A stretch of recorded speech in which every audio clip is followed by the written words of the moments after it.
नमस्कार. कसे आहात सगळे? मजेत ना? असायलाच हवं. सर्वप्रथम सगळ्यांना गणपती बाप्पाच्या खूप खूप शुभेच्छा. आणि आज सगळ्यांच्या घरी उत्साहाचं वातावरण असणार. गणपती बाप्पा सगळ्यांच्या घरी आलेले असणार आणि खूप त्यांचं धमाक्यात आज स्वागत झालेलं असणार. आणि लाडू मोदकाचा नैवेद्य तुम्ही प्रत्येकाने त्यांना दाखवला असणार. मी आत्ता दाखवला आणि म्हटलं की चला आता आपल्या सबस्क्रायबर्सना आपण गोष्ट सांगूया.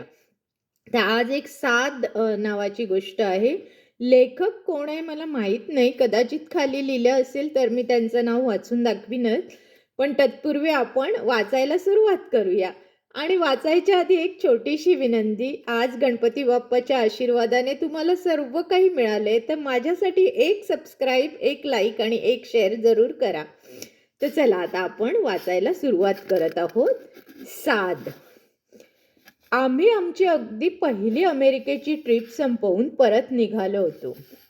आमच्या विमानाने अटलांटाच्या विमानतळावरून उड्डाण केलं आणि मी सीटच्या पाठीवर मान टाकून डोळे मिटून घेतले. क्षणभर प्रचंड एकटेपणाने मन झाकोळल्यासारखं झालं. इतका वेळ विमानात चढण्याच्या, सामान ठेवण्याच्या गडबडीतही आता आपण विमानतळावरून परत आपल्या घरी निघालेल्या मुलीचं, जावयाचं आणि नातवंडाचं अस्तित्व मनाला जाणवत होतं. आपण इथे आत असलो तरी बाहेर आपली प्रेमाची माणसं आहेत ही जाणीव मनाला दिलासा देत होती. पण विमान आकाशात झेपावलं आणि पोटात एकदम खड्डा पडला. मुली दूर राहिल्या, नातवंड बघता बघता लांब गेली. आता आपण एकटेच या कल्पनेने काळजात तुटल्यासारखं झालं. खरं तर मी काही अगदीच एकटी नव्हते. माझा जन्माचा जोडीदार माझ्याबरोबर होताच की. तरी देखील एका विचित्र अशा एकटेपणाच्या भावनेने मनाला घेरून टाकलं. काही वेळ मी तशीच डोळे मिटून पडून राहिले. डोळ्यांच्या कड्यातून अलगद अश्रू ओघळत होते. मनात आठवणींची गर्दी झाली होती. गेल्या 6 महिन्यात मुली, जावई, नातवंड यांच्या सहवासात घडवलेला प्रत्येक क्षण मनात ताजा होता. अमेरिकेतल्या मुक्कामात मुली म्हणत होत्या, आई बाबा आता तुमचं देशात आहेच कोण? आम्ही दोघी इथेच आहोत. तेव्हा भारतात परत गेल्यावर सगळी आवरावर करा, VRS घ्या आणि इथेच कायमचे राहायला या. पण अमेरिकेत सुबत्ता, सुखसोयी, मुलाबाळांचा सहवास हे सारं असलं तरी आता शेवटी शेवटी आम्हाला आपल्या देशाची खूप आठवण यायला लागली. आमचं घर, नोकरी, मित्रमंडळी, नातेवाईक एवढेच नाही तर आमच्याकडे काम करणारी लक्ष्मी, दूधवाला मुलगा, भाजीवाला पोरगा सगळ्यांना भेटावंसं वाटत होतं. अमेरिकेत मुली आणि जावई दिवसभर कामात, नातवंडामध्ये छान वेळ जायचा. मात्र अधूनमधून रस्त्याने सुळकून जाणाऱ्या गाड्या सोडल्या तर दिवसभरात एखादं चिटपाखरूही दिसायचं नाही. सगळीकडे निसर्गाची मुक्त उधळण, शरीरात भिनणारा हिमगारवा, कुठे धुळीचा कण नाही की घाणीचं नाव नाही. पण या सगळ्याबरोबरच आसमंतात भरून राहिलेली एक नीरव शांतता. रस्त्याने माणसं सोडा पण कुत्री देखील कधी भुंकताना जाताना दिसली नाहीत. संध्याकाळी मुलीबरोबर गाडीतून बाहेर पडायचो तेव्हा मजा वाटायची. पण रोज रोज जाणार तरी कुठं आणि कोणाकडे? मग उगीचच मोठमोठ्या मॉल्समध्ये जायचं, इकडे तिकडे फिरायचं. वाटेत कोणी भेटतंय आणि गप्पा ठोकतं उभं राहतं हे दृष्ट नाही. बोलायला, प्रश्न विचारायला सेल्स गर्ल्स पण नाहीत. आपल्याला हव्या त्या वस्तू उचलायच्या, अगदी दूध, ब्रेड, भाजीपासून ते कपडे, इलेक्ट्रॉनिक वस्तूपासून सगळं. आणि काउंटरवर आणून बिल करायचं. इथल्यासारखं 2 रुपयाचा मसाला घेतानाही घाल रे थोड्या मिरच्या, कोथिंबीर देतोयस की गवत, आल्याचा तुकडा घातलास ना, असले निरर्थक प्रश्न नाहीत की उत्तरं नाहीत. मात्र समोर दिसलेली व्यक्ती हसून हाय म्हणणारच. ते ऐकून छान वाटायचं. पण ते फक्त शब्दच ऐकायला बरे वाटले तरी ना त्यात आपुलकीचा ओलावा, ना भावनेचा थंडावा. त्यामुळे अशा देशात, अशा वातावरणात कायमसाठी राहणं कठीणच होतं. शेवटी आपला देश तो आपला देश. मात्र या क्षणी मला सारखं वाटत होतं की आपण भारतात चाललोय ते नक्की कसल्या ओढीने? कोणती शक्ती आपल्याला खेचून नेतेय? तिथे तर आपल्यासाठी वाट बघणारं असं आता कोणीच नाही. बोटावर मोजणे इतके नातेवाईक आहेत पण तेही काळाच्या ओघात नकळत दुरावलेले. त्यांना आमची कधी मधी आठवण येत असेल पण आमच्याशिवाय त्यांचं अडणार आहे असं कुणीच नाही. मैत्रिणींचा ग्रुप आहे, त्यांना मी आल्याचा आनंदही होईल. पण त्याही शेवटी आपल्या संसारात गुंतलेल्या आणि गोतावळ्यात बुडलेल्या, त्यांना असा काय फरक पडणार आहे? माझ्या असण्याने किंवा नसण्याने मग मी कशासाठी परत आले? मी कशासाठी परत निघाले? शेवटी माझा देश म्हणजे तरी नक्की काय? मग पुढे मागे यायचं का अमेरिकेतच कायम मुलींकडे राहायला? मात्र या प्रश्नाचं उत्तर होकारार्थी येत नव्हतं. इतक्यात एक्सक्यूज मी हे गोड शब्द माझ्या कानावर आले आणि मी डोळे उघडले. समोर हवाई सुंदरी उभी होती, माझ्याकडे सुहास्य वदनाने पाहत. खरंच हास्य एक संसर्गजन्य गोष्ट आहे. तिचा हसरा चेहरा पाहून मीही हसले. मनावरचं मळप नकळतच दूर झालं आणि मग तिने समोर ठेवलेल्या नाश्त्याचा आस्वाद घेत माझ्या ह्यांच्याशी गप्पा सुरू झाल्या. नातवंडांच्या असंख्य आठवणी, त्यांचं लाघव, मुलींचं प्रेम, जावयाचं सौजन्य, बोलण्यासारखं खूपच होतं. या सगळ्यात फ्रँकफर्ट कधी आलं ते कळलं देखील नाही. फ्रँकफर्टचा 3 तासाचा हॉल्ट बघता बघता संपला आणि विमानाने पुन्हा उड्डाण केलं. क्षणाक्षणाला आम्ही आपल्या देशाच्या जवळ येत होतो. आता कधी एकदा मुंबई येते असं झालं होतं. प्रवासाचा कंटाळाही आला होता आणि आमची मुंबई बघण्यासाठी डोळे आसुसले होते. अखेर एकदाचे आम्ही आमच्या मुंबईच्या विमानतळावर उतरलो. ग्रीन चॅनलमधून बाहेर येताच लोकांची ही गर्दी दिसली. येणाऱ्या प्रत्येकाच्या स्वागतासाठी कोणी ना कोणी हजर होतो. आम्ही मात्र दोघे सामानाची ट्रॉली ढकलत आम्ही बाहेर आलो. इतक्यात आंटी आंटी अशी हाक ऐकू आली. मी चमकून हाकेच्या दिशेने पाहिलं. आशूच्या म्हणजे माझ्या धाकट्या मुलीच्या कॉलेज ग्रुपमधले दोघे मित्र आमची वाट पाहत उभे होते. आम्ही येत असल्याचं तिने त्यांना कळवलं होतं आणि ते दोघे मुद्दाम आम्हाला उतरवून घ्यायला आले होते. आम्हाला पाहून ते दोघे धावत आमच्यापाशी आले. हॅलो अंकल आंटी, कैसे हो, असं म्हणत त्यांनी मोठ्या प्रेमाने आमचे हात हातात घेतले आणि आमच्या बॅगा उचलल्या. बाहेर आल्यावर सामान टॅक्सीत ठेवलं आणि आम्ही आमच्या घराच्या दिशेने निघालो. वाटेत त्या दोघांची अखंड बडबड चालली होती. त्यांच्या गप्पांना आम्ही हसून प्रतिसाद देत होतो. हे त्यांच्याशी बोलत होते, पण माझं मन मात्र वेगळ्याच विचारात गुंतलं होतं. उद्या ऑफिसला जायचं असताना देखील आज रात्री 2 वाजता ही मुलं आपल्याला घ्यायला आली. केवळ आपल्या मैत्रिणीचे आईवडील एकटे येत आहेत म्हणून. म्हणजे ही नवी पिढी इतकी मैत्रीची भावना जपणारी आहे? त्यांच्याकडे एवढं सौजन्य, एवढी दुसऱ्यांसाठी त्रास घ्यायची तयारी आहे?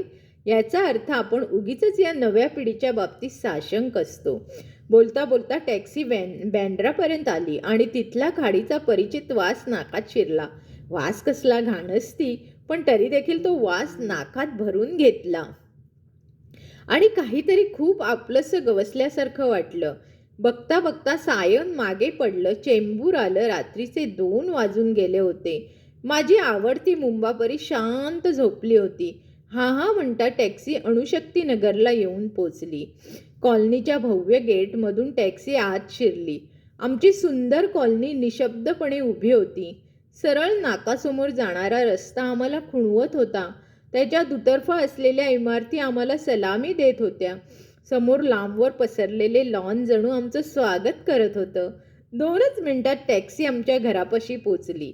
टॅक्सीतून उतरल्यावर सर्वप्रथम माझी नजर आमच्या पहिल्या मजल्यावरच्या ब्लॉककडे गेली. आमचं घर पडदे ओढून गुडूप झोपलं होतं. अंधारात बुडालेलं आमचं घर पाहून माझ्या घशात औंढा दाटून आला. आम्ही 4 बॅगा घेऊन वर आलो आणि ह्यांनी कुलूप उघडलं. इतक्या महिन्यांनी घरी परतल्यावर आपला आपणच दरवाजा उघडून आत जाणं ही कल्पना फारशी आनंददायक नव्हती. ह्यांनी दार उघडलं. आम्ही घरात प्रवेश केला आणि मी एकदम थबकले. आमचं घर अगदी स्वच्छ चकचकीत केलेलं होतं आणि घराच्या हॉलमध्ये दर्शनी भागावर फुलांची सुंदर रांगोळी काढलेली होती. तिच्या चहूबाजूनी मेणबत्त्या शांतपणे जळत होत्या. त्यांचा मंद प्रकाश हॉलभर पसरला होता. त्या सिग्न प्रकाशात रांगोळीमधील वेलकमी अक्षरं आमच्याकडे पाहून डोळे मिचकावत होती. हॉलमधला sofa, dining table, TV, fridge, पडदे आमच्याकडे पाहून प्रसन्नतेने हसत होते. घराच्या भिंती जणू हात पसरून आम्हाला कवेत घेऊ पाहत होत्या.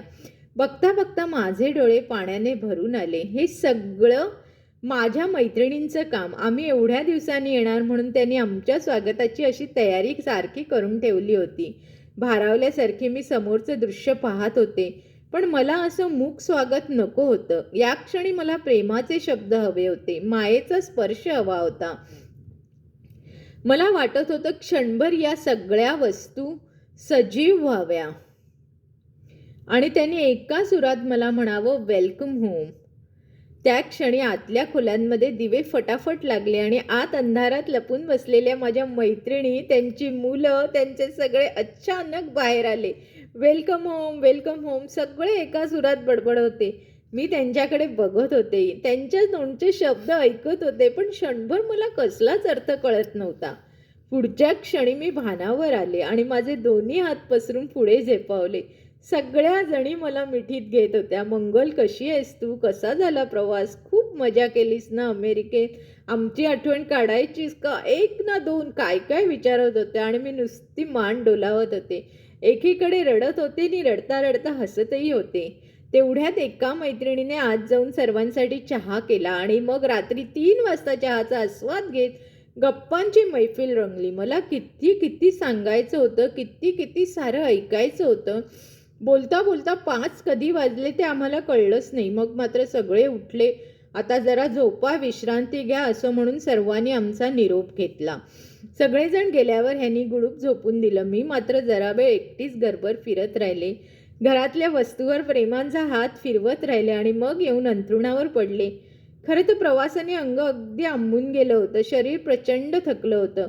पण तरीही झोप मात्र लागत नव्हती. एअरपोर्टवर आम्हाला घ्यायला आलेले अस्मितेचे मित्र, आमचं घर सुंदर सजवून ठेवणाऱ्या माझ्या मैत्रिणी, सर्वांनी आमचं केलेलं मुलखावेगळं स्वागत, त्यामागूनचं प्रेम, त्यातून दडलेली स्नेह, त्यात दडलेली आपुलकी आणि या सगळ्याच्या पलीकडची आमची घट्ट मैत्री सारं सारं मला पुन्हा पुन्हा आठवत होतं. मी हळूच उठले आणि खिडकीपाशी जाऊन उभी राहिले. बाहेर मंद वारा वाहत होता. आमच्या खिडकीसमोर मोठं झाड वाऱ्यावर हळुवारपणे डुलत होतं. दूरवरून येणारा फुलांचा सुगंध मनाला भुरळ पाडत होता. तब्बल 6 महिन्याने मी आपल्या देशातील सुंदर पहाट पाहत होते. आपला देश म्हणजे नक्की काय हे मला आत्ता उमजत होतं. घर जसं नुसत्या 4 भिंतींनी बनत नाही, तसा देशही काही नुसती तिथली माती, तिथले पर्वत, तिथल्या नद्या यांनी बनत नाही. त्या मातीतून आलेले संस्कार, त्या ठिकाणी आपल्याला झालेला आपला जन्म, तिथे गेलेलं आपलं बालपण, तिथे घडलेलं आपलं व्यक्तिमत्व, तिथल्या जमिनीत पेरलेल्या आणि रुजलेल्या असंख्य कडूगोड आठवणी, या सर्वांमुळेच एखादा देश आपला बनतो. म्हणजेच मला जन्म देणाऱ्या, मला घडवणाऱ्या, मला आपलं मानणाऱ्या प्रत्येक व्यक्तीचाही या भावनेमध्ये महत्त्वाचा सहभाग आहे. किंबहुना हा माझा देश, ही जी भावना माझ्या मनात खोलवर रुजली आहे, ती माझ्यावर प्रेम करणाऱ्या आणि मी ज्यामध्ये भावनिकदृष्ट्या गुंतले आहे अशा सर्व व्यक्तींमुळेच. माझं मन आता शांत झालं होतं. मनात कुठलाही किंतु नव्हता, कुठलंही प्रश्नचिन्ह नव्हतं. निखळ मैत्रीचे हे मनोहरी नातंच मला इतकं दिवस साथ घालत होतं.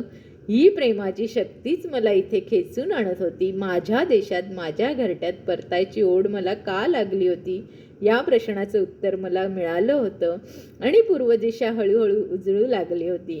ही गोष्ट मंगला खानोलकर यांची आहे.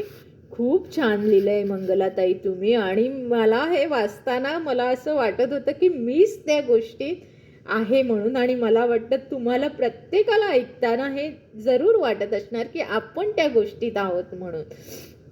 तर आपण सगळ्यांनी मंगलाताईंचे पहिले आभार मानले पाहिजे की त्यांची गोष्ट मी वाचून दाखवली तुम्हाला आणि तुम्हाला एवढ्या चांगल्या गोष्टीचा आस्वाद घेता आला.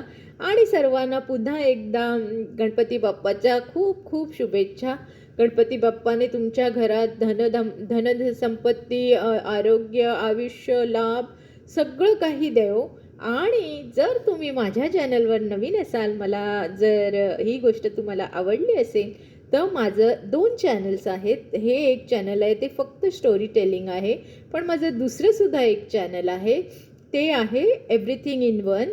तर त्यामध्ये dancing, cooking, embroidery, crochet, everything in one असं चॅनल आहे. तर माझ्या दोन्ही चॅनलला तुम्ही भेट द्या आणि मस्त राहा, मजेत राहा. बाय.